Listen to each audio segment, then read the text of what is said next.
கர்த்தருடைய சுத்த நாமம் மகிமைப்படுவதாக. இந்த அருமையான மாலை வேளையில ஆண்டுடைய சமூகத்திலே வந்து அவருடைய வார்த்தைகளை விசேஷமாய் நித்தியத்திற்கான வழி, அதுல பிரமாணத்தை எவ்விதமாக போட்டுகிறார்கள், பிரமாணத்தை நம்ம எவ்விதமாக கற்றுக்கொள்ள வேண்டும் என்று அருமையான சத்தியங்களை நம்ம கேட்டுக்கொண்டு வருகிறோம். ஒவ்வொரு புதன்கிழமையிலும் இந்த நாளிலும் நம்ம ஆண்டுடைய வார்த்தைகளை கேட்க இருக்கிறோம். ஜெபத்தோடு கூட நம்ம கடந்து போவோம். எங்களை அதிகமாக நேசிக்கிற நல்ல ஆண்டவரே, நாங்கள் கற்றுக்கொள்ளக்கூடிய ஒவ்வொரு காரியங்களும் அநேகருக்கு அது எங்களுக்கும் மற்றவர்களுக்கு அது பிரயோஜனமாக இருக்க கர்த்தர் உதவி செய்யுங்க. இந்த நாளிலும் அருமை மகனோடு கூட மீண்டும் ஒரு விஷயம் பேசுங்க, நாங்கள் கேட்கிறோம். இயேசுவின் நாமத்தில் ஜெபிக்கிறோம், ஜெபம் கேளும் நல்ல பிதாவே, ஆமென். இந்த நேரத்தை அருமையான அண்ணன் ஜெய்கர் அவர்களிடத்தில் ஒப்புக் கொடுக்கிறேன். அவங்க இந்த நாளுக்குரிய சத்தியத்தை நமக்கு சொல்லி தருவாங்க.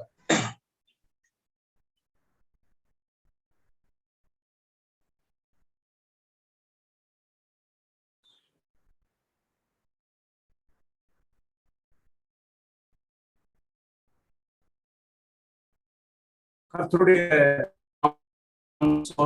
மகிமையும் என்றும் என்றும் சதா காலங்களிலும் உண்டாவதாக. தேவனுடைய பெரிதான கிருபையினாலே இன்று நான் உங்களோடு கூட ஆண்டவருடைய வார்த்தையை பகிர்ந்து கொடுக்கிற ஒரு வாய்ப்பை பெற்றிருக்கிறேன். அதுக்காக கர்த்தரை நான் சோஸ்தரிக்கிறேன். மிகப்பெரிய டயலமா ஜெயராஜை கூப்பிட்டு இன்னைக்கு எனக்கு முடியாது அப்படின்னு சொல்லிடலாமா அப்படின்னு மிக பெரிய போராட்டம் என் உள்ளத்திலே போய் கொண்டிருந்தது. இன்னைக்கு வர முடியாத ஒரு சூழ்நிலை தான் அது. என்ன, நான் உங்களோட கூட அது ஒரு உள்ளத்தில் ஏற்பட்ட அந்த மாற்றத்தை உங்களோட கூட பகிர்ந்து கொள்ள வேண்டும் என்று விரும்புகிறேன். கடந்த ஒரு சில வாரங்கள் நான் இந்த செய்திக்குள்ளாக வர முடியவில்லை, சொல்ல முடியாத ஒரு சூழ்நிலை எனக்கு உண்டானது. என்னுடைய மனைவியினுடைய தங்கை மிகப்பெரிய விபத்துக்களாகி ஒரு ஓய்வு நாளின் இரவு பொழுதுல நாங்கள் புறப்பட்டு அதிகாலையிலே ஓய்வு நாளின் காலை வேளையில மருத்துவமனையில போய் சேர்ந்தோம். இன்னைக்கு உட்கார்ந்து பார்த்துருக்கும் போது அன்னைக்கு அந்த இரவு சனிக்கிழமை உள்ள ஊழியம் முழுமையாய் கைவிடப்பட்டது. புதன்கிழமை ஊழியத்தை நான் கைவிட்டேன். ஞாயிற்றுக்கிழமை கூட ஒரு செய்தியை நான் கைவிட்டேன். நிறைய செய்திகளை நான் கைவிட்டு விட்டு அங்கே ஏதோ பெரிய கடமையை செய்வது போல நான் உணர்ந்து வேலை. ஆனா எனக்கு மனசு கொஞ்சம் பாரமா இருந்தது. நல்ல ஒரு சுகமான சூழ்நிலை எனக்கு அங்கே இல்லை. பல சூழ்நிலையில நான் அங்கே இருந்து வீட்டுக்கு வந்து ஊழியத்தை தொடரணும் அப்படிங்கிற மனநிலை, அதற்கு நான் சூழ்நிலையில எனக்கு உண்டாயிடுச்சு. ஆனா பல காரணங்களை நான் சொல்லி நான் அங்கேயே இருந்து விட்டேன். அது என்ன ஒரு தவறை நான் செய்தேன் என்று சொன்னால், என் மனைவிக்கு பெண்களுக்கு வரக்கூடிய அந்த மாத வழிபாடு அவங்களுக்கு பொதுவா 7 நாள் இருக்கும், நின்றோம். நான் டெய்லி காலையில அவங்கள ஒரு 7 மணிக்கு காரில் ஏற்றுவேன், மதுரைக்கு போவேன், நைட்டு 11 மணிக்கு ஒரு படுப்போம். மிகப்பெரிய அலைச்சலை நான் கொடுத்தேன். அது 1 மாத காலமாக அது நிற்காமல் இருந்திருக்குது. அவங்க என்கிட்ட சொல்லலாம் செஞ்சாங்க, இப்படி இருக்குமாமா, எனக்கு கஷ்டம், என்னை போட்டு அழைக்கிறீங்களான்னாங்க. எனக்கு கண்ணை மறைத்து விட்டதோ என்று நினைக்கிறேன். இருந்தாங்க, அம்மா ஒண்ணு பிழைச்சுவாங்க அப்படிங்கிற ஒரு ஷேரிட்டு இருந்தா கூட நான் கிளம்பி இருந்திருப்பேன். அவங்க செத்து போயிட்டா நம்ம நின்று அந்த பிள்ளைக்கு செய்ய வேண்டிய அந்த ஊழியத்தை செய்ய வேண்டுமே.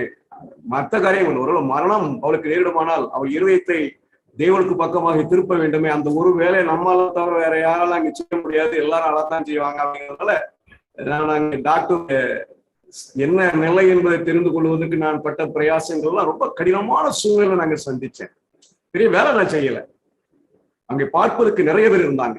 அந்த பிள்ளையை கவனிப்பதற்கு அருமையான ஹெமிலாவினுடைய இளைய தங்கச்சி, அவருடைய புருஷன் சென்னையில இருந்து வந்து நின்று, நான் காலையில போய் அவர் இரவு இருந்து அங்கே அந்த பிள்ளைக்கு வேண்டிய சகல கடமைகளையும் அந்த குடும்பம் செய்ததை நான் பார்த்தேன். அவரான ஞானமாய் மனைவியை வீட்டுல வச்சிருந்தாரு, அவரு போய் எல்லா கடமையும் செய்தாரு. அவங்களுடைய இன்னொரு தங்கச்சி பிரசன்னா, அவங்களும் மிகவும் சரீர பலவீனம் உள்ளவங்க தான். ஆனா இரவும் பகலும் அங்க இருந்து செய்யறதை பார்த்தேன்.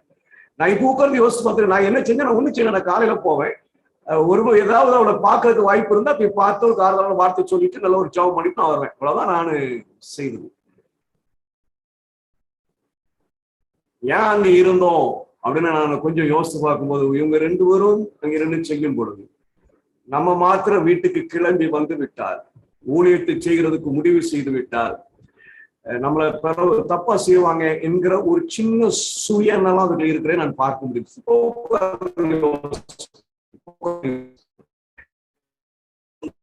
அவங்க பேசதான் செய்வாங்க, ஆனா அவங்க பார்க்க முடியாது. ஜெயகர் இருந்தா தான் காரியம் நடக்கும் என்கிற சூழ்நிலை அங்க இல்லை. பார்க்கறதுக்கு நிறைய பேர் இருந்தாங்க, புறப்பட்டு வந்திருக்கணும், ஊழியத்துக்கு முக்கியத்துவத்தை கொடுத்திருக்க வேண்டும். தடை பண்ண பாருங்க.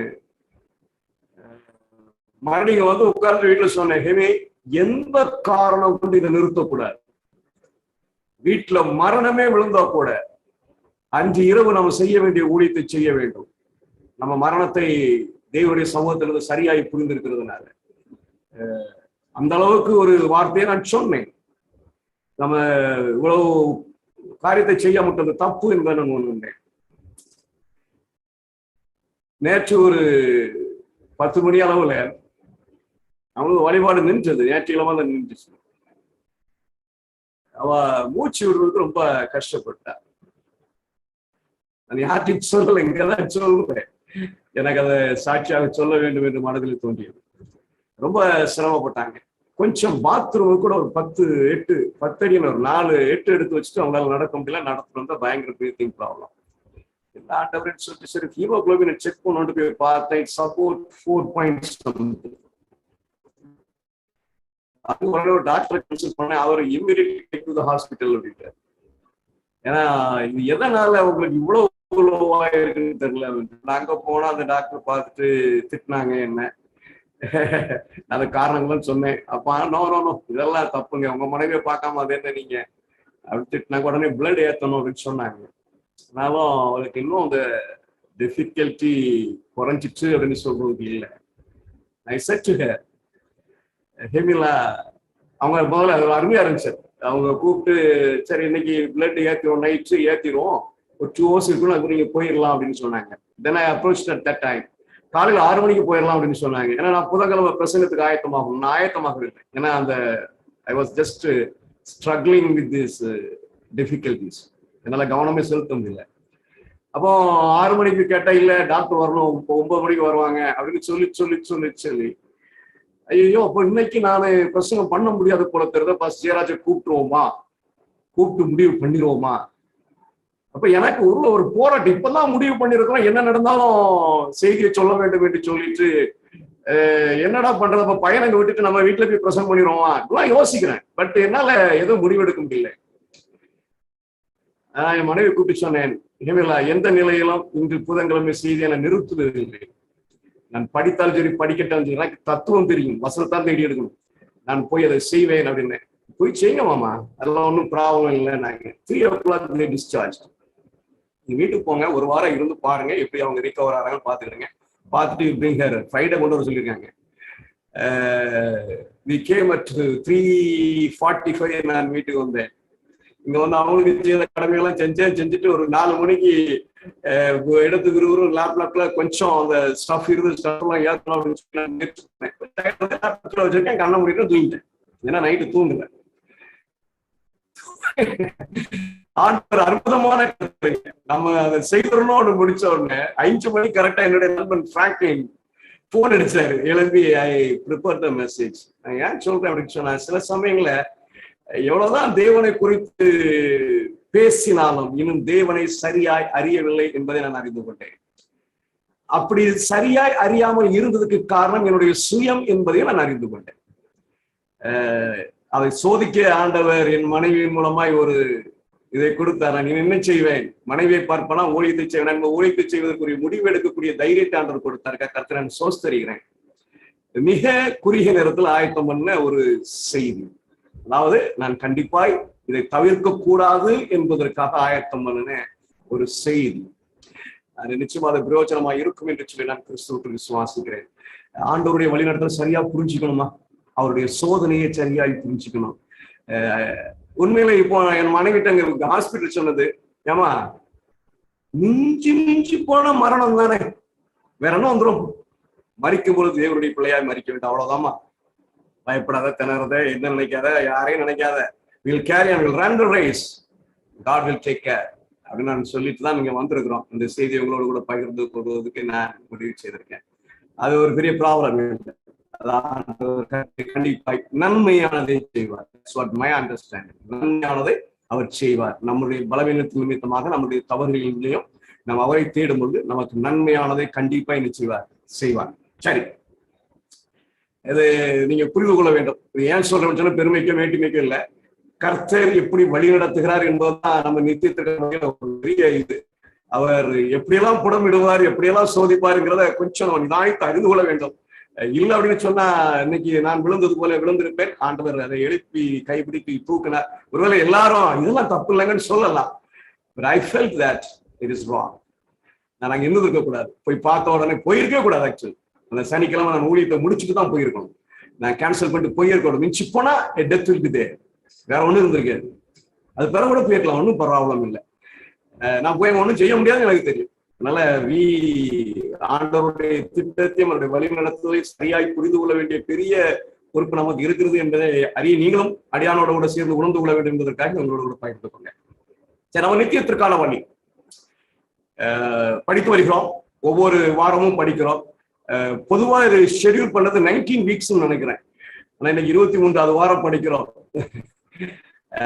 வேதத்தை படித்து கொண்டே இருக்கலாம், அதுல ஒரு சந்தேகமும் இல்லை. அந்த நியாய பிரமாணத்தை புரட்டுகிறவர்கள் கையாளுகிற ஒரு பகுதியை மாத்திரம் பார்க்க போறோம். நான் 3 பகுதிகளை கவர் பண்ணணும்னு என்னுடைய பிளான். ஆனா எனக்கு ஒன்றுதான் ஆயத்தமாக முடிந்தது. அந்த ஒன்றை மாத்திரம் நம்ம படிப்போம். ஆனா ஒண்ணு நீங்க புரிஞ்சுக்கிட்டீங்கன்னா, ஒரு தத்துவத்தை நம்ம படிச்சிருக்கிறோம். ரட்சிப்பு திட்டத்துல தேவன் எப்படி நம்மளை ரட்சிப்பார் அப்படிங்கிற ஒரு அடிப்படையை படித்து இருக்கிறோம். அந்த அடிப்படையை நீங்க மனசுல வச்சுட்டீங்கன்னா, எந்த முரண்பாடான வசனத்தை எடுத்து வச்சாலும் you will easily explain to them. நீங்க குழப்ப வேண்டாம், அவ்வளவு அது இல்லைங்க இது இல்லைங்க அவரோட வாக்குவாதம் பண்ண வேண்டாம். ரொம்ப ஈஸியா, ரொம்ப அழகா சிம்பிளா நீங்க விளக்கிட்டு போயிருக்கீங்க. உங்களுக்கு அந்த தத்துவம் ஞாபகம் இருக்கும் என்று சொல்லி நினைக்கிறேன். நம்ம எந்த முரண்பாடான வசனத்தையும் எடுத்து படிக்கும் பொழுதும் அந்த தத்துவத்தை அடிப்படையிலே தான் ஆராய்கிறோம். அந்த அடிப்படையில தான் பவுல் எழுதியிருக்கிறார். நம்ம அதை புரிந்து கொள்வதற்கு பிரயாசப்பட போகிறோம். ஒரு மிக கடுமையான வசனம், அதை நம்ம அது இது அப்படின்னா நம்ம படிக்க போறது இல்லை. எப்படி விளக்குகிறதோ அப்படியே விளங்கிக் கொள்வதற்கு நம்ம பிரயாசப்பட போகிறோம். இன்னைக்கு நம்ம இவ்வளவு இந்த பிரமாணமும் வேத புரட்டுகிறவங்க தலைப்புல இவ்வளவு வசனங்கள் எடுத்து ஆராய்கிறதுக்கு என்ன சொன்னா, புதிதாக என்ன செஞ்சு உண்டாக்கிட்டு வராங்க. நம்ம பிள்ளைகளும் இன்னைக்கு என்ன செய்யறோம்னா, அதற்கு இசைவாய் வியாக்கியானங்களை கொஞ்சம் அப்படி பண்றதை நம்ம பார்க்கும் பொழுது ஒரு தெளிந்த புத்தி உள்ளவர்களாக இருக்க வேண்டும் என்பதற்காகத்தான் இந்த நேரங்களை நாம செலவிடுகிறோம். ஆண்டவருக்கு சித்தமான இன்னும் ஒரு வகுப்பு, அதுக்கு யாராவது கேள்வி கேட்டா மாத்திரம் இதை குறித்து நம்ம படிக்க போறோம். புரட்டிக்கிட்டே இருக்கலாம், நியாயப்பிரமாணத்துக்கு ஒவ்வொரு நாளும் பார்த்துக்கிட்டே இருக்கலாம். ஆனா எதை பார்த்தாலும் இதான் தத்துவம், இதான் அதனுடைய கோட்பாடு. அதனால அதை நம்ம மனதிலே வைத்துக் கொண்டு அவைகளை லகுவாக என்ன செஞ்சலாம், விலைக்கு கொடுக்கலாம். சரிங்களா? ஒரு மிக தாதுரியமாக மிக அழகாக கையாண்டு நியாய பிரமாணம் அவசியம் 30வது வாக்கியம், அதை குறித்து வேதம் என்ன சொல்கிறது? அடிமையானவரின் மகன் சுயாதீனம் உள்ளவருடைய குமாரனுடைய சுதந்திரவாளியாய் இருப்பது இல்லை. ஆகையால் அடிமையானவரையும் அவருடைய மகனையும் புறவே தள்ளு என்று சொல்லுகிறார். ரொம்ப அழகான வசனம், ரொம்ப வெளிப்படையாக இருக்குது. அடிமையானவள் சுயாதீனத்தோடு இருக்க முடியாது, சுயாதீன குமாரனோடு இருக்க முடியாது. அடிமையான வெளியேற்று எங்க இருக்கு அப்படின்னு சொன்னா, நீங்க ஆபிரகாமுடைய சரித்திரத்தை படிக்கும் பொழுது ஆபிரகாமுடைய 2வது மனைவியான ஆகார் அடிமையானவளாக இருந்து வந்தவள். அவங்களுக்கு ஒரு பிரச்சனை வரும். சாராளுக்கும் ஆகாருக்கும் இடையில, ஈசாக்குக்கும் இஸ்மாவேலுக்கும் இடையில தேவன் ஆகாரையும் இஸ்மாவேலையும் நீக்க சொல்லி வருவார். அந்த சம்பவத்தை எடுத்து அதை ஒரு உருவகமாக மாற்றி பவுல் ஒரு காரியத்தை சொல்வாரு. அவர் சொல்லும்போது என்ன சொல்றாரு அப்படின்னு சொன்னா, அடிமையானவளையும் அவளுடைய மகனையும் புறம்பே தள்ளு என்று சொல்லுகிறது. வேதம் என்ன சொல்லுது? அடிமையானவர் புறம்பு வரணும், அடிமையானவர் இருக்கக்கூடாது, அவள் வெளியேற்றப்பட வேண்டும். இதை நம்ம பிரமாணத்தை புரட்டுகிறவர்கள் எப்படி அதை உங்களுக்கு சொல்லித் தருவாங்க அப்படின்னு சொன்னா, இங்க ஆஹா என்பது சீனாயில ஏற்படுத்தப்பட்ட ஏற்பாடு. அது நியாய பிரமாணம். நியாய பிரமாணத்தை புறம்பே தள்ள வேண்டும் என்று அவர்கள் சொல்லுகிறதை பார்க்க முடியும். நான் வாசிக்க கலாச்சார 4ஆம் அதிகாரம் 24வது வசனத்துல, இவைகள் ஞானம் அர்த்தம் உள்ளவைகள். அந்த ஸ்திரீ 2 ஏற்பாடுகளாம். அந்த ஸ்திரீகள் 2 ஏற்பாடுகள். யாரும் சாராலும் ஆகாரம். ஒன்று சீனாய் மலையிலே உண்டான ஏற்பாடு. அது அடிமைத்தனத்துக்குள்ளாக பிள்ளை பெறுகிறது. அது ஆகார் என்பவள் தானே. ரொம்ப ஆகார புறமை தள்ளு என்று வேதம் சொல்லுகிறது என்று பவுல் சொல்லுகிறாரு. அது எங்க ஏற்பட்ட ஏற்பாடுனா சீனாய் மலையில ஏற்படுத்தப்பட்ட ஏற்பாடு, ஏற்படுத்தப்பட்ட உடன்படிக்கை. அத புறமை தள்ளிட்டாரு. நீங்க என்ன சமந்துகிட்டு இருக்கிறீங்க?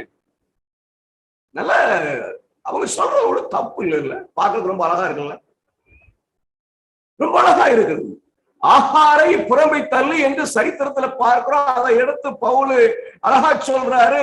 அது சீனாய் மலையில ஏற்படுத்தப்பட்ட ஏற்பாடுப்பா. அது ஆகார், அது அடிமைக்கு பிறந்தவள், அவள் புறம்பை தள்ளப்பட வேண்டும்.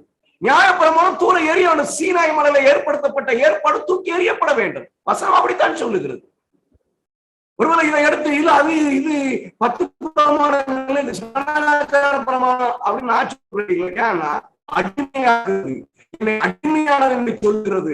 நான் பிசாசுக்கு அடிமையா இருக்கிறேன் அல்லது நீதிக்கு அடிமையா இருக்கிறேன், அடிமையா இருக்கிறேன் மாற்றி சொல்ல முடியாது. அந்த அடிமைத்தனத்துல மீட்கிறதா எனக்கு சடங்காச்சார பிரமாணம். அதை கொண்டு போய் சடங்காச்சார பிரமாணம் வியாபாரம் பிரயாசப்படக்கூடாது. 10 பிரமாணம் தான் அடிமைத்தனத்தை வெளிப்படுத்துகிறது. 10 பிரமாணம் தான். சீனாய் மலையில ஏற்படுத்தப்பட்ட ஒரு ஏற்பாடு, ஒரு உடன்படிக்கை தான் 10 பிரமாணத்தின் அடிப்படையிலேயே சீனாய் மலையில உடன்படிக்கை ஏற்படுத்தப்பட்டிருக்கிறது. அது புறமை தள்ளப்பட வேண்டும் என்று இங்கே சொல்லப்படுகிறது. பார்க்கலாம், அவங்க எடுத்து பேசுறாங்க, அவங்க புரிந்து கொண்டதை வெளிப்படுத்துகிறார்கள். நம்ம அதை சரியா விளங்கிக்கணும். அதை சரியாய் விளங்கிக் கொள்ள வேண்டியது நம்முடைய கடமையாக. நியாய பிரமாணத்தை கலாத்தியர் 4ஆம் அதிகாரம் 21வது வசனம், நியாய பிரமாணத்துக்கு கீழ்பட்டு இருக்க விரும்புகிற நீங்கள் நியாய பிரமாணம் சொல்லுகிறதை கேட்கவில்லையா? இதை எனக்கு சொல்லுங்கள். நியாய பிரமாணத்துக்கு கீழ்பட்டு இருக்கிறது. இந்த கீழ்பட்டு இருக்கிறது என்ன அப்படின்னு ஒரு படிக்க நீங்க கலாத்தியர் உபாத்தியா இருக்கிறது, கிறிஸ்துவ நடத்துற உபாத்தியா இருக்கிறது. இனி கிறிஸ்துவ வந்த பிறகு நீங்கள் நியாய பிரமாணத்துக்கு கீழ்பட்டவர்கள் அல்லவே. அது ஒரு இருக்கலாம். நம்ம சொல்லிவிட்டு முடிச்சு விடுறேன். இந்த நியாய பிரமாணத்துக்கு, அதாவது கிறிஸ்துவின் இடத்துல வருகிறதுக்கு முன்பாக நீங்க நியாய பிரமாணத்துக்கு கீழ்பட்டு இருந்தீங்கப்பா.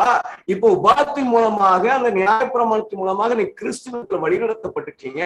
இன்னும் உபாத்தி மூலமாக நீ கிறிஸ்துவத்துல வழிநடத்தப்பட்ட பிறகு நீங்கள் நியாய பிரமாணத்துக்கு கீழ்பட்டவர்கள் அல்ல. இங்க என்ன சொல்றாரு பாருங்க, 4ஆம் கலாத்தியர் 4:21, நியாய பிரமாணத்துக்கு கீழ்பட்டு இருக்க விரும்புகிற நீங்கள். அப்போ அங்க இருக்கிற கலாத்தியர் 3ஆம் அதிகாரத்தின் அடிப்படை நீங்க பாத்தீங்கன்னு சொன்னா, கிறிஸ்துவிடத்துல வழி வந்தவர்கள் நியாயப்பிரமாணத்துக்கு கீழ்பட்டவர்கள் அல்ல. இங்க நியாயப்பிரமாணத்துக்கு கீழ்பட்ட கிறிஸ்துவிடத்துல வராது. அங்கிருந்து படிச்சுட்டு வந்தாலும் விளங்கிக்க முடியும். சரிங்களா? இப்ப நியாயப்பிரமாணத்துக்கு கீழ்பட்டு இருக்கிற விரும்புகிற நீங்கள் என்று சொல்லும் பொழுது, இவர்கள் இன்றும் கிறிஸ்துவிடத்துல வராதவர்கள். நியாயப்பிரமாணம் சொல்லுகிறதை கேட்கவில்லையா? நியாயப்பிரமாணத்துக்கு கீழ்பட்டு இருக்குன்னு நினைக்கிறீங்க. நீ நியாயப்பிரமாணத்தை சொல்றது உனக்கு என்னன்னு தெரியாதா?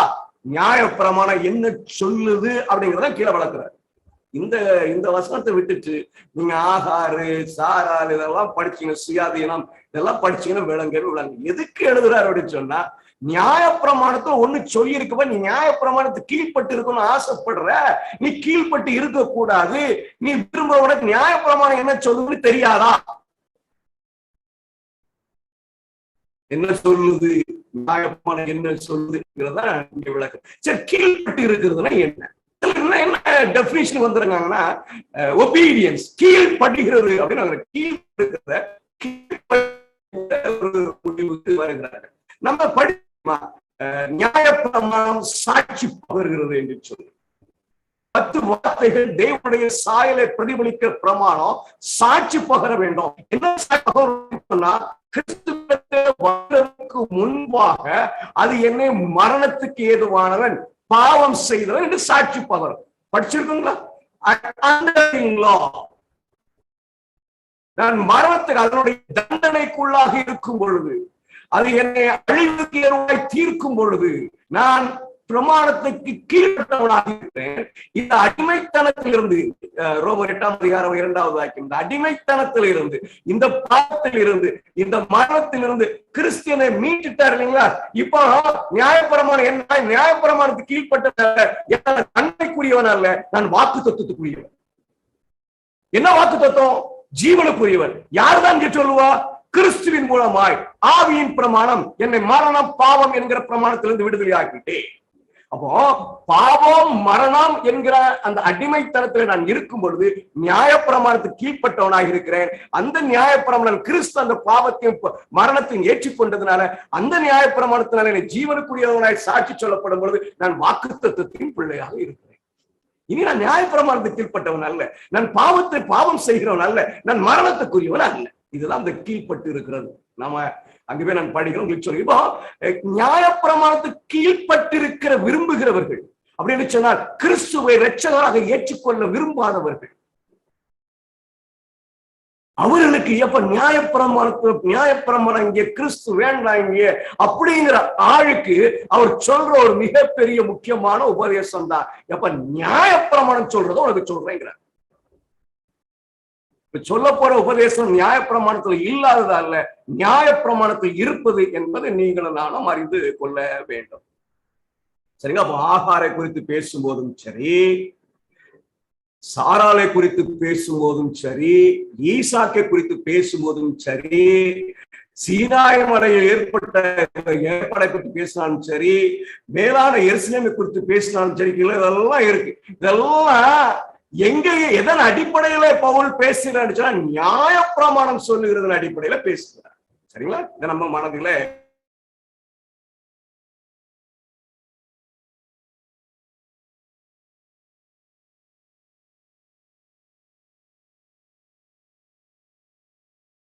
ஞான அர்த்தம் உள்ளவைகள் அப்படி இல்ல.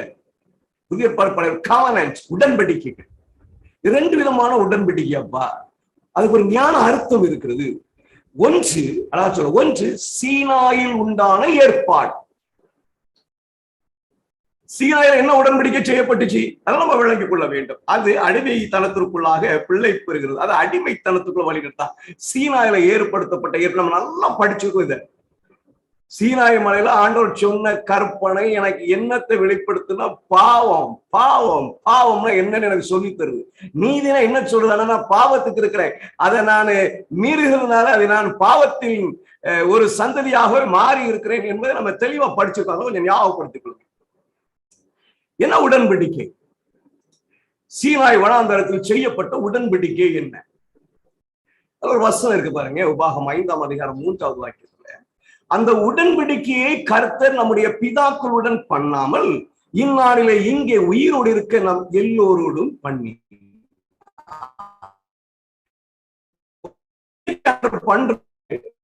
பிதாக்களிடத்துல பண்ணின மாதிரி இல்லை. அதே உடன்படிக்கை தான், ஆனா வேறு விதமான உடன்படிக்கை. என்ன அந்த வேறு விதமான உடன்படிக்கை? அது முதல்ல நான் தெளிவா தெரிஞ்சுக்கிட்டாதான் விளக்க போற அந்த காரியத்தை நம்ம என்ன செய்ய முடியும்னா சரியா விளங்கி கொள்ள முடியும். பிதாக்கள் இடத்துல ஒரு உடன்படிக்கை பண்ணுங்க, இஸ்ரவேலர் இடத்துல ஒரு உடன்படிக்கை, உயிரிழக்கிற எல்லார் இடத்துல ஒரு உடன்படிக்கை பண்ணுகிறார். ஆனா அது அங்கே பண்ணின ஒரு உடன்படிக்கையை போன்றது அல்ல. என்ன உடன்படிக்கை? இந்த உடன்படிக்கைக்கு அந்த உடன்படிக்கை உள்ள வித்தியாசம் என்ன? யாத்திராகமம் 19ஆம் அதிகாரம் 5வது 6வது வாக்கியம். இப்பொழுது வாக்கு உடன்படிக்கை கைக்கொள்ளானால் சகல ஜனங்களிலும் நீங்கள் எனக்கு சொந்த சம்பத்தாய் இருப்பீர்கள்.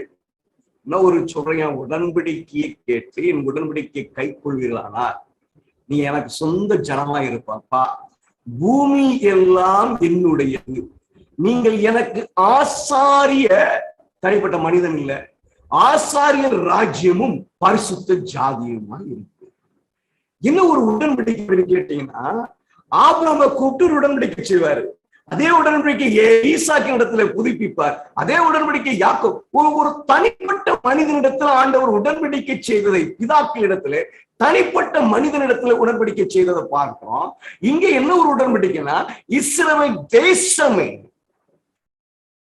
அவருடைய ஆசிரியர் செய்ய வேண்டும் என்று சொல்லி தேவன் விரும்புகிறார். அப்படிப்பட்ட ஒரு உடன்படிக்கை செய்கிறார்.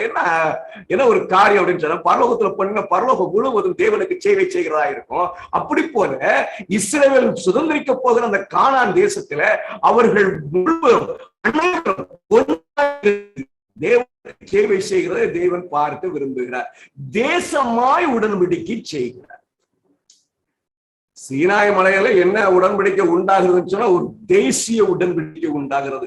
முற்பிதாக்களிடத்துல தனிப்பட்ட மனிதனிடத்தில் உடன்படிக்கை செய்தார்.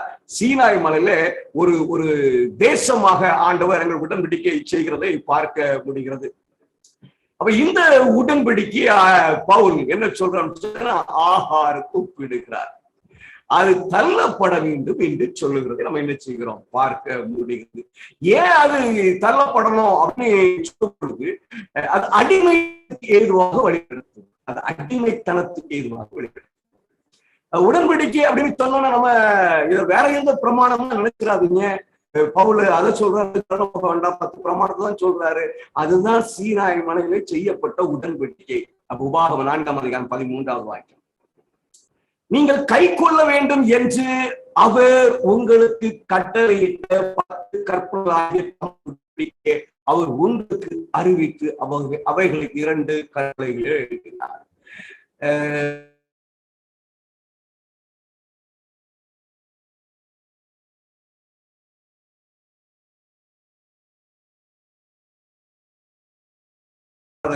தப்பாலாம் என்ன செய்யக்கூடாது. நம்ம அதை மாத்திக்கத்துல வியாக்கியானம் பண்ண வேண்டிய அவசியம் நம்ம சரியா விளங்கி கொண்டால் போனோம். சீனா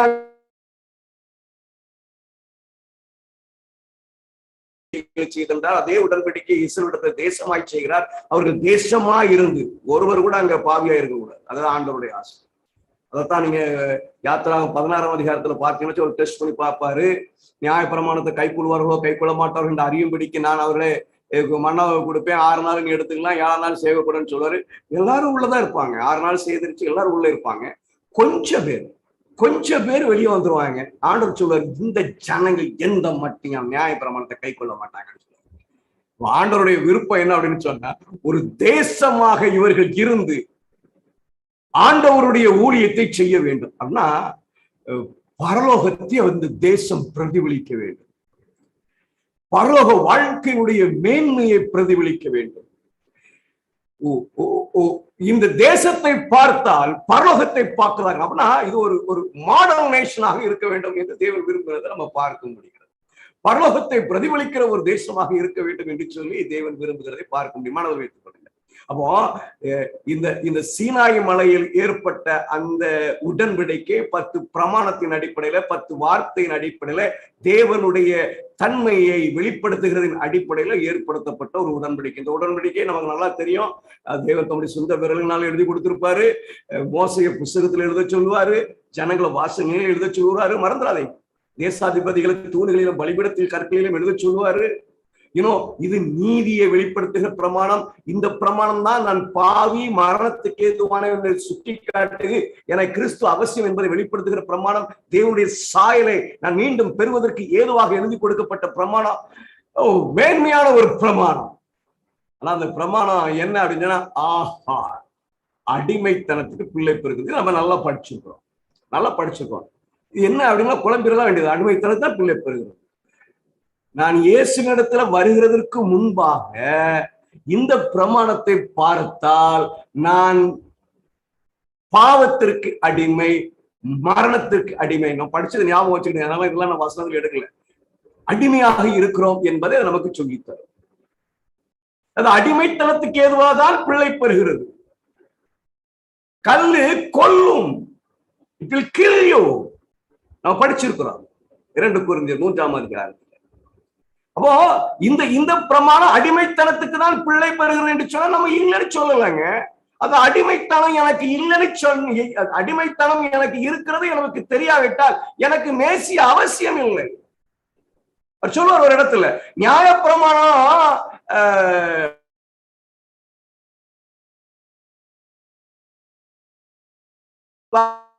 ஜீவன் உள்ளவனா இருந்தேன். ஐம் சாரி, இந்த வசனங்களை நான் எடுத்து போட முடியல, பிகாஸ் என்னுடைய சிச்சுவேஷன் அப்படி. அதனால அதெல்லாம் நினைச்சு எடுத்து போட முடியல. அடிமை தனத்துக்குள்ள நான் வருகிறதுக்கு முன்பாக நியாயப்பிரமாணம் எனக்கு இல்லைங்கிற நிலையில, இந்த கல்லை பார்க்காத நிலையில ஜீவன் உள்ளவனா இருந்தேன். நான் ரைட்டு அப்படின்னு ஓடுற மாதிரிதான் இருந்தேன். ஆனா கல்லை பார்க்கும் பொழுது நான் என்ன செஞ்சுட்டேன்? அடிமைத்தனத்தில் இருக்கிறேன். பாவம் மரணம் என்கிற அடிமைத்தனத்தில் இருக்கிறேன். அப்ப எனக்கு எவ்வளவு தக்க நியாயப்பிரமாணத்தை பார்க்கிறோமோ அவ்வளவு தக்க நான் அடிமையில் இருக்கிறது தெரியும். அதை மீட்பதற்கு ஒரு மீட்பர் அவசியம் என்பதைத்தான் நமக்கு சடங்காச்சார பிரமாணம் கற்றுத் தருகிறது. அது இயேசுனுடைய நிழலா இருந்து நமக்கு கற்று தருகிறது. இந்த அடிமைத்தனத்துல இருக்கிறோம் அப்படிங்கிறதுனால இந்த பிரமாணத்தோட ஐயோ அப்படிலாம் சொல்ல வேண்டிய அவசியம். அது பியூட்டிஃபுல். அது நான் அடிமைத்தனத்தில் இல்லை என்பதை எனக்கு வெளிப்படுத்தப்பட்டால் நான் இயேசுவின் இடத்துல வரமாட்டேன். நான் பிசாசோட இருந்திருவேன். ஜீவனுடைய நினைச்சுக்கிட்டு நான் ஜீவனுடைய நினைச்சு பிசாசோட இருந்தேன். அப்போ 10 பிரமாணம் செய்கிற முதல் ஊழியம் என்ன அப்படின்னு சொன்னா, என்னை கொல்லுகிற ஒரு நியாய தீர்ப்பு, என்னை கொலை செய்கிற ஒரு நியாய தீர்ப்பு, என்னை மரணத்துக்கு ஏதுவாக நியாயம் தீர்க்கிற ஒரு நியாய தீர்ப்பு, நான் இனி எந்த விதத்திலும் நீதியை நிறைவேற்ற முடியாத நிலையில் இருக்கிறேன், நான் மரணத்துக்கு ஏதுவானவன் என்பதை சொல்லிக் கொடுக்கிற ஒரு நிலையை நம்ம நினைச்சு பார்க்கிறோம். அப்போ அடிமைத்தனம் என்பது வேற ஒன்றுக்கும் அல்ல, நம்ம பாவத்திற்கு அடிமையாக இருக்கிறோம். இன்னொரு காரியத்தை சொல்றேன். ஆகார் என்பது அரேபிய தேசத்தில் உள்ள சீனாய் மலை. இந்த ஆகார் இப்பொழுது இருக்கிற எருசலேமுக்கும் சரி, அங்க ஏற்படுத்தப்பட்ட உடன்படிக்கை சொல்லிட்டு இப்ப இருக்கு பாத்தீங்களா, இவங்கெல்லாம் போய் சுதந்திரத்தாங்க, ஒரு தேசத்தை பார்த்தாங்க, அந்த எருசலேமுக்கு சரி என்று சொல்கிறார், ஒப்பிடுகிறார், எருசலேமுக்கு ஒப்பிடுகிறார். எந்த எருசலேமுக்கு? பவுலினுடைய காலத்தில் ஒரு எருசலேம் இருந்துச்சு பாத்தீங்களா, மேசியாவை சிலுவையிலே அறையும் மறையும் என்று கூக்குரலிட்ட ஒரு எருசலேம் இருந்துச்சு பாத்தீங்களா, அந்த எருசலேமுக்கு ஒப்பிடுகிறார்.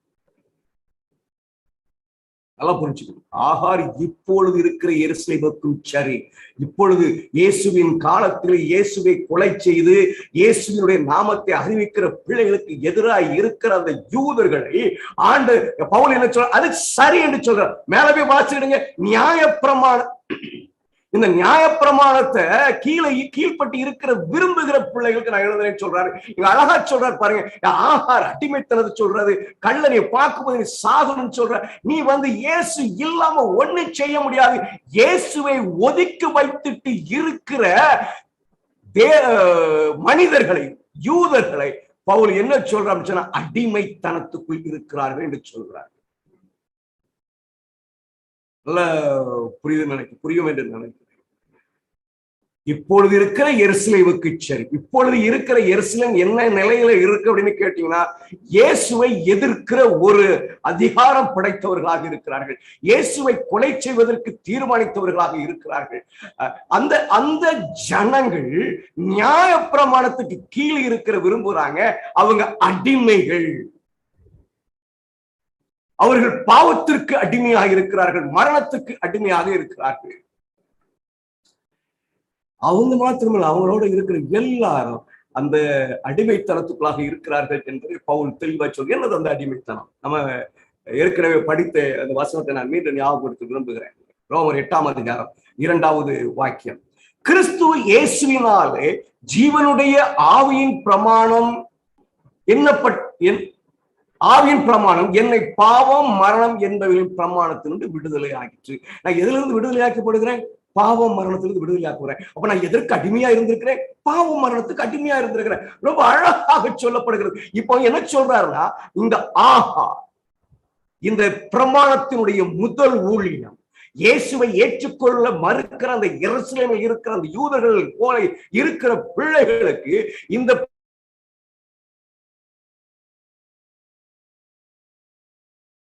இருக்கிற மரணத்துக்கு எதுவான இருக்கிறார் என்பதை சொல்லி,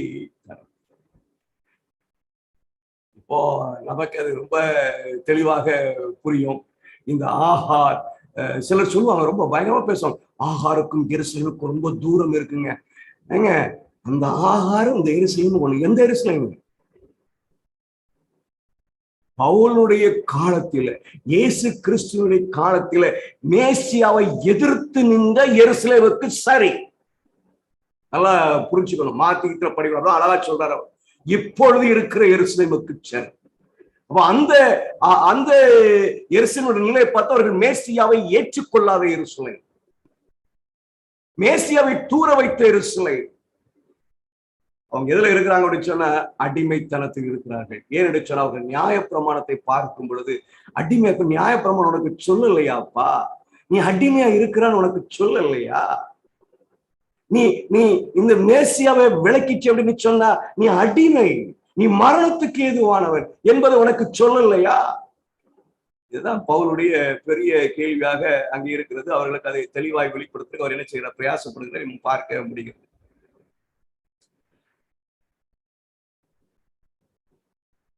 இப்ப அந்த வசனத்தை வாசிப்போம், புரியும் நல்லா. கலத்தின் 4:30 அதை குறித்து வேதம் என்ன சொல்லுகிறது? அடிமையானவளின் மகள் சுயாதீனம் உள்ளவளோட குமாரனோட சுதந்திரவாளியாய் இருப்பதில்லை, ஆகையால் அடிமையானவளையும் அவளுடைய மகளையும் புறம்பே தள்ளு. பாவத்தையும் மரணத்தையும் புறம்பே தள்ளு. தள்ளணும்னா யாரு வேணும் அப்படின்னு சொன்னா நீ ஈசாக்கின் சந்ததியாக இரு, ஆபிரகாமின் சந்ததியாக இருக்க வேண்டும். ஈசாக்கு பிள்ளையாக இருக்கு, ஈசாக்கை போல பிள்ளையாக இருக்க வேண்டும். அது புறம்பே தள்ளப்பட வேண்டும். பாவமும் மரணமும் புறம்பே தள்ளப்பட வேண்டுங்க. அது எப்படி? நான் இயேசுவோடு நின்று கொண்டு பாவம் செய்ய முடியுமா? முடியாது. இயேசுவோடு நின்று கொண்டு மரணத்துக்கு எதுவான ஊழியத்தை செய்ய முடியுமா? செய்ய முடியாது. அது புறம்பே தள்ளப்பட வேண்டும். நியாயப்பிரமாணத்தை மீறி இருந்த நான் இனி நியாயப்பிரமாணத்தை மீற மாட்டேங்கிற நிலைக்கு வர வேண்டும். பாவம் செய்யலாமா இந்த கேள்விக்கு கூடாது என்று பவுல் சொல்கிற அந்த நிலைக்கு வர வேண்டும். எனக்கு பிள்ளைகளே, ஆஹார் தள்ளப்பட வேண்டும். அது நியாயப்பிரமாணம் அல்ல, அது என்னை அடிமைத்தனத்துக்குள்ளாயிருக்கு. 10 பிரமாணம் என்னை அடிமைப்படுத்தி இருக்கிறது, என்னை கீழ்ப்படுத்தி வைத்திருக்கிறது. நான் அதை பார்க்கும் பொழுது கிறிஸ்தியனிடத்தில் இல்லாதனாலே என்னை மரணத்துக்கு ஏதுவானவன், நீ பாவம் செய்தவன் என்று சொல்லுகிறது.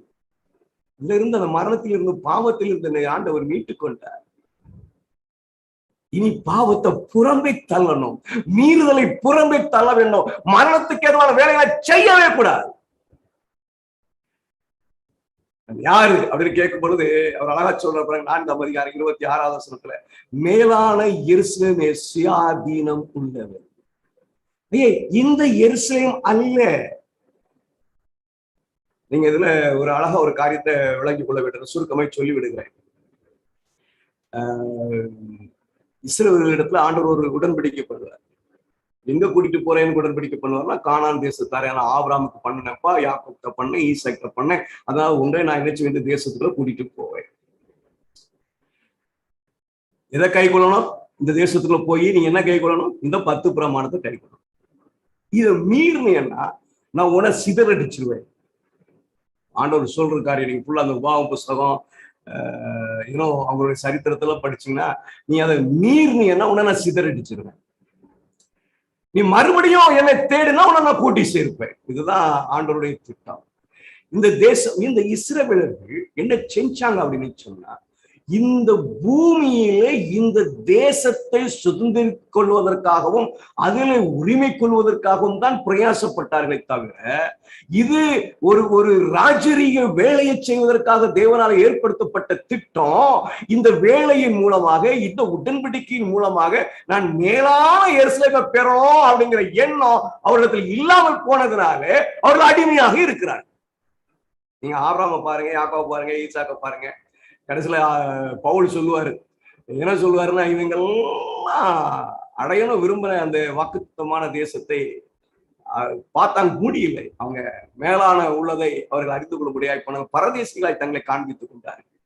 ஐயா, இஸ்ரவேலர்கள் இந்த தேசத்தில் இந்த பூமியிலே வாழ்வதற்கு அல்ல, இந்த பூமியில ஒரு தேசத்தின் மூலமாக ஒரு ராஜரீக ஊழியத்தை செய்து புதிய வானம் புதிய பூமி உண்டாகும் அதை நடத்துவதற்கு ஏதுவான இன்னைக்கு நம்ம ஒரு ஊழியத்தை செய்யறோம் இல்லையா, ஆண்டவர் வரணும்னு சொல்லி ஒரு ஓட்டத்தை ஓடுறோம் இல்லையா, அந்த ஓட்டத்தை இஸ்ரவேல் தேசமாக ஓட வேண்டும் என்று விரும்பினார். அதே போல நீங்க செவன்த் டே அட்வென்டிஸ்ட் சபையை முழு சபையும் அந்த ஊழியத்தை பரிசுத்தமாய் செய்ய வேண்டும் என்று தேவன் விரும்புகிறார். இஸ்ரவேல் செய்யல, சபையும் செய்யல. இஸ்ரவேல் செய்ய முடியாது என்கிற நிலையை அடைந்தார்கள். சபையும் இனி உங்களால் உலகத்துக்கு முழுவதும் சத்தியத்தை எடுத்து செல்ல முடியாது என்கிற நிலையில் இருக்கிறோம். சொல்றேன்னு அது வேற ஒரு டாபிக், நான் சுருக்கமாய் சொல்கிறேன். அப்போ எதைதான் நாம் எதிர்பார்த்து இருக்க வேண்டும்? மேலான எருசலேமை எதிர்பார்த்து. பாத்தீங்கன்னா நீங்க எபிரேயர் புத்தகத்தில் நம்ம படிச்சோம், அந்த பழைய உடன்படிக்கை புதிய உடன்படிக்கை. அந்த பழைய உடன்படிக்கை அப்படின்னு சொன்னா பூமியில் இருக்கிற கூடாரம், புதிய உடன்படிக்கைன்னா கைகளினால செய்யப்படாத ஞான கூடாரம் அந்த பரலோகத்துல இருக்கு. சேம் கான்செப்ட், வேற ஒண்ணுமே இல்லைங்க. இந்த எருசலேமில் வாழுகிறதுக்கு நீ பிரயாசப்படாத, அது தேவனை தூர வச்சுட்டு அது அவன் மேசியாவை ஏற்றுக்கொள்ளல. அந்த எருசலேமுக்கு அல்ல, மேலான எருசலேம் பரலோகத்தை சுதந்திரித்துக் கொள்வதற்கு நம்ம பிரயாசப்பட்டால் நாம் சுதந்திரவாளியாக இருப்போம், சுயாதீனம் உள்ளவர்களாக இருப்போம். ஏன்னா அடிமைத்தனத்துக்குள்ளாக இருக்க மாட்டோம், பாவம் நம்மிடத்தில் இருக்காது, மரணத்துக்கு எதுவானவர்களாக நாம் இருக்க மாட்டோம். 4:28 வாக்கியத்தில் சொல்லுகிற சகோதரரை, நாம் ஈசாக்கை போல வாக்குத்தத்தத்து பிள்ளைகளாக இருக்கிறோம். நம்ம யாருன்னு சொல்லும் போது நம்ம ஈசாக்கை போல எங்க காரியங்களெல்லாம் சொல்றாரு. சொல்லிட்டு யாருக்கு போதனை? உங்களுக்கு. எனக்கு அவங்க அப்படி இருந்தாங்க. அவங்களுக்கு ஆண்டவர் தேசமா ஒரு வாக்குத்தத்தத்தை கொடுத்தாரு. அது ஆகார் சீனாயில் ஏற்படுத்தப்பட்ட ஏற்பாடு. அது அடிமைக்கு பிள்ளையை பெறுகிறது. அந்த அந்த அந்த ஊழியத்தின் மூலமாக அவர்கள் ஒரு தேசமாய் இருந்து ஒரு ராஜரீக ஊழியத்தை செய்வதற்கு பதிலாக அவர்கள் இந்த உலகத்தின் தேசத்தை ஆதாயப்படுத்த பிரயாசப்பட்டார்கள். அவர்கள் முழுமையாய் அடிமையாய் போனார்கள். அவர்கள் மேசியா அருகில் இருந்தும் அவர்கள் கண்களால் காண முடியாதவர்களாய் போனார்கள். அந்த எருசலேமுக்கு அந்த உடன்படிக்கை சரியாயிட்டு. ஏன் அப்படின்னு சொன்னா, இவர்கள் எல்லாம் மீறி போனதனால அடிமையின் பிள்ளைகளாக இருக்கிறார்கள், மரணத்துக்குரிய பிள்ளைகளாக இருக்கிறார்கள், பாவம் செய்தவர்களாக இருக்கிறார்கள். இவர்கள் மேசியாவை ஏற்றுக்கொள்ள மறுத்து விட்டார்கள். நானும் மேலான எருசலேம், கையினால செய்யப்படாத கூடாரத்தில் வேலை செய்கிற அந்த இயேசுவினுடைய பிள்ளை, நான் சுயாதீனம் உள்ளவன். அவருடைய இரத்தத்தினாலே, அவருடைய பாடினாலே, அவருடைய மரணத்தினாலே நான் மீட்கப்பட்டு இருக்கிறேன். நான் இனிமே மேலான எருசலேமை நோக்குவேன். இந்த எருசலேம் அல்ல, மேசியா இல்லாத வேலை அல்ல, மேசியாவை தூர வச்சுட்டு செய்யற வேலை அல்ல, மேசியாவோடு கூட இணைந்தவருடைய சாயா நான் வெளிப்படுத்துவேன் என்கிற ஒரு பெரிய உண்மையை அங்கே சொல்லுகிறது. நம்ம நினைச்சு முடியுது, பார்க்க முடிகிறது. நம்ம யாரு? ஈசாக்கின் பிள்ளை. ஈசாக்கின் பிள்ளைகள் ஆபிரகாமுடைய சந்ததி, கிறிஸ்துவை உடையவர்கள் ஆபிரகாமுடைய சந்ததியா. நம்ம கிறிஸ்துவை உடையவர்களா இருந்து சொன்னா பாவம் பொறுமை தள்ளப்பட வேண்டும். மரணத்துக்கு அதுவரை எந்த கிரியும் சிந்தனை வார்த்தையும் இடத்திலிருந்து புறப்படக்கூடாது. அங்க பவுல் சொல்லுகிறதை நீங்கள் பார்க்க முடிகிறது. கலாத்தியர் 5:1 வாக்கியத்தை கவனமாக வாசிங்க. கன்குரிஷன், ஆனபடியினாலே இந்த இந்த என்னது ஆகார், சினாய், இங்க இருக்கிற எருசலேம், மேலான எருசலேம், இதெல்லாம் எங்க இருந்து விளக்குறாருன்னா நியாயப்பிரமாணத்துல பார்த்த நியாயப்பிரமாணத்துல இருக்குது பாருங்க, அழகாக இருக்கிறது. ஆனபடியினாலே நீங்கள் மறுபடியும் அடிமைத்தனத்தின் நுகத்துக்கு உட்படாமல், மறுபடியும் அடிமைத்தனத்தின் நுகத்துக்கு உட்படாமல், மறுபடியும் நீங்கள் பாவம் செய்கிறவர்களாக இருக்காதபடி, மறுபடியும் நீங்கள் மரணத்துக்கு எதுவான வேலையை செய்யாதபடி, கிறிஸ்து நமக்கு உண்டாக்கின சுயாதீன நிலையிலே நிலை கொண்டிருங்கள். என்னை பாவத்திலிருந்து மீட்டுட்டார் இல்லைங்களா, என்னை மரணத்திலிருந்து மீட்டுட்டார் இல்லைங்களா. அந்த சீனா ஏற்பாடு என்னை மரணத்துக்குரிய என்று சொன்னது, அந்த சீனாயினோட உடன்படிக்கை என்னை பாவி என்று சொன்னது, அதுல இருந்து கிறிஸ்து தம்முடைய ஜீவனை கொடுத்து என்னை மீட்டிருக்கார் இல்லையா, அதை நான் விசுவாசிக்கிறேன். இனி நீ அதிலே நிலை கொண்டு இரு. நீ இனி ஆகாருக்கு போயிடாத, நீ இனி பிரமாணத்துக்கு கீழ்பட்டவனாக இருந்தாத, அடிமையா மாறிடாத. நீ பிரமாணம் உன்னை ஜீவனுக்குரிய என்று சொல்லட்டும். கிறிஸ்துவனுடைய பாடு மரணத்தினால் உன்னை நியாயம் இருக்கும் பொழுது அது உன்னை ஜீவனுக்குரிய என்று சொல்லட்டும். ஒன்னும் பிரச்சனை இல்லை. நான் ஆகாருக்கு பிள்ளையாக இருந்தேன், அடிமையின் பிள்ளையாக இருந்தேன். பிரமாணம் என்னுடைய அடிமைத்தனத்தை அழகா எனக்கு சொல்லி காட்டியது. பிரமாணம் என்னுடைய பலவீனங்களை எல்லாம் எனக்கு அழகாக படம் பிடித்து காட்டியது. என்னை யார் மீட்கக்கூடும்? இந்த பாடு உள்ள மனுஷனை யார் மீட்கக்கூடும்? வேதம் சொல்லுகிறது, பவுல் சொல்றாரு, கிறிஸ்துவின் மூலமாக ஆவியின் பிரமாணத்தினாலே. ரோமர் 8:2 ஆவியின் பிரமாணத்தினாலே பாவம் மரணம் என்கிற பிரமாணத்திலிருந்து மீட்கப்பட்டேன். நான் மீட்கப்பட்டு விட்டேன். நான் சுயாதீனம். என்னிடத்துல நான் ஈசாக்கு, நான் ஆபிரகாமுடைய சந்ததி, நான் கிறிஸ்துவை உடையவன். அதிலே நிலை இருங்க, அதுல நிலை இருங்க. இனி அடிமைத்தனத்துக்குள்ள போகக்கூடாது, அந்த நுகத்துக்குள்ள போகக்கூடாது. இனி பாவம் செய்யறவனாக இருக்கக்கூடாது, நியாயப்பிரமாணத்தை மீறுகிறவனாக இருக்கக்கூடாது. இனி நியாயப்பிரமாணத்தினுடைய நீதியை நிறைவேற்றி இயேசு கிறிஸ்துவுடைய விசுவாசத்தின் மூலமாக பாவம் மரணம் என்கிற பிரமாணத்திலிருந்து அந்த ஆவியின் பிரமாணம், அந்த 10 பிரமாணம் என ஜீவனுக்குரியவன் என்று சொல்லுகிறது. இனி நான் நீதியை நிறைவேற்றி மீண்டும் பாவத்துக்குள்ள போகாதபடி நீதியை நிறைவேற்றி என்னுடைய கிரியைகளினால தேவன் என்னை நியாயம் தீர்த்து நான் பரலோகத்துக்குரியவனா என்பதை அவர் முடிவு செய்வார் என்பதை நீங்கள் நானும் மறந்து விடக்கூடாது. எனக்கு பிள்ளைகளை ஒரு கஷ்டமும் இல்லை, வேதத்தை விளங்கிக் கொள்கிற ஒரு கஷ்டம் இல்லை, ஒரு சிம்பிள் பிலாசபி. நீங்க எதை மறந்தாலும் இதை மனசுல வச்சுட்டு படிங்க. நான் இதை எனக்கு வாய்ப்பு கிடைக்கிற இடத்துல எல்லாம் சொல்றது உண்டு. இந்த பூமியில பிறந்த மனிதனை எல்லாம் மரணத்துக்குரியவன், ஒருவன் கூட ரட்சிக்கப்பட முடியாது. அவன் மரணங்க சந்ததியில் பிறந்தவன். நீதிமான் ஒருவனும் இல்லை. அந்த நிலையில நீதிமான் ஒருவரும் இல்லை. ஆண்டவர் அந்த நியாய பிரமாணத்தினுடைய ஒரு பகுதியை உலகமே ஏற்றுக்கொள்ள முடியாது செய்து வைத்திருக்கிறார். அதனால ஒரு அளவுக்கு நான் நியாய பிரமாணத்தை செய்கிறவனா இருக்கிறேன். ஆனா முழுமையான நியாய பிரமாணத்தை பார்க்கும் பொழுது நான் எந்த விதத்திலும் நீதியை செய்கிறதுக்கு தகுதி உடையவன் அல்ல. இனி என் சொந்த பலத்தினால நீதியை நிறைவேற்றலாமா அப்படின்னு பார்த்தா நிறைவேற்ற முடியாது. ஏன் அப்படின்னு சொன்னா ஒருவனும் நீதிமான் அல்ல, எல்லாரும் ஏகமாய் பாவம் செய்து கெட்டு போனார்கள். யாரு என்ன இனி நீதி செய்யறதை தகுதியுடையவனா மாற்றுவான்னு கேட்டா இயேசு மாற்றுவார். அதான் சுவிசேஷம். சாபம் சுவிசேஷம்.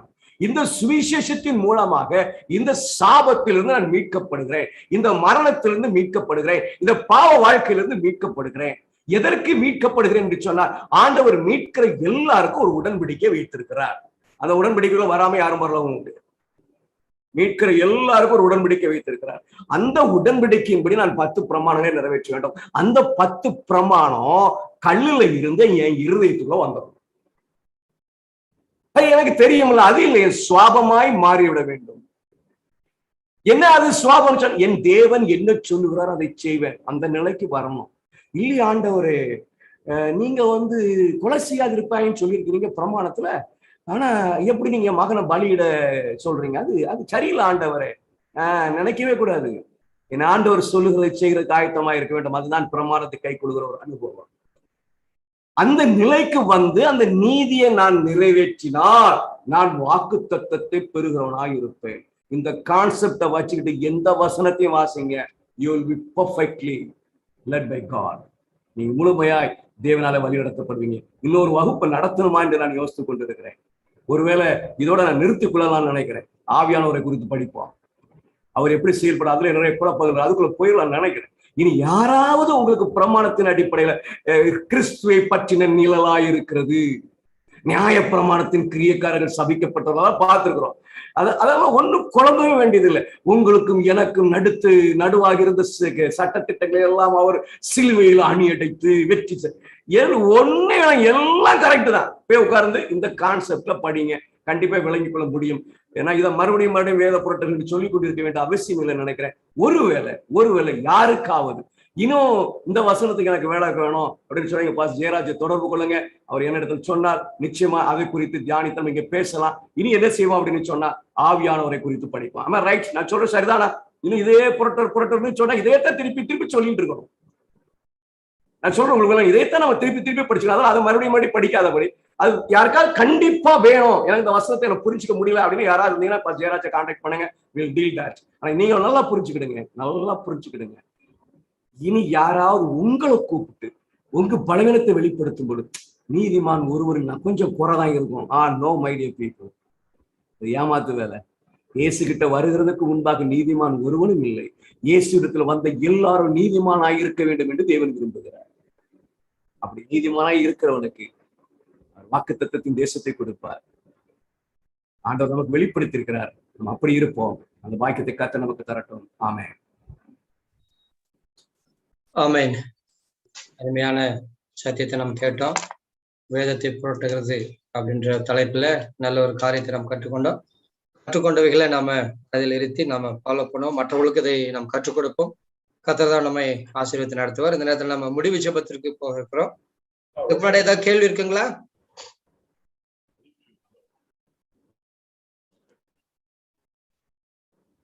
கேள்வி இருந்தா நீங்க கேட்கலாம்.